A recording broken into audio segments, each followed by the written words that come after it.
Rack position. A little more simple this one, and you guys are going to see if you can work this out. So, again, broadly speaking, you can call them flexors, extensors. I don't need to know sciencey Latin names of muscles.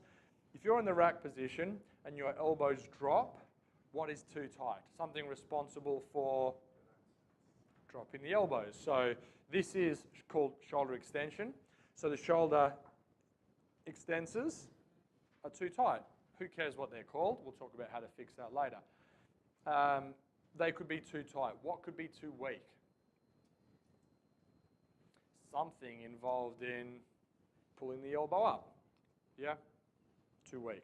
It could be a flexibility issue, a strength issue, a stability issue, a combination of them. So it could be a little bit of both. This one, a little more complex. This is someone's rack position in the front squat. As everyone's seen, it'll normally be like typically a 30 plus to middle-aged guy who's not got a lot of exercise background. Maybe they're new to it and they'll squat like this. Everyone seen that? Probably quite upper body strong. Maybe back in the day when they did exercise, they did a lot of bench press. Yeah, that sort of thing there, and they squat like that. What is tight here?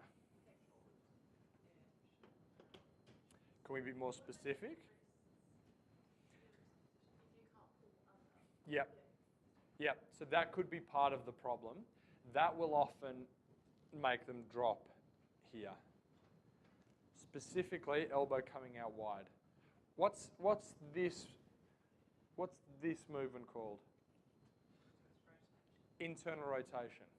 Okay?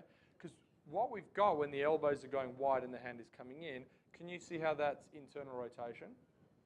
So we're getting pulled into internal rotation, which means that our what are tight? Internal rotators. Yeah? These are the things that internally rotate. If the things that internally rotate are tight, our internal rotators are tight, and we end up in this position.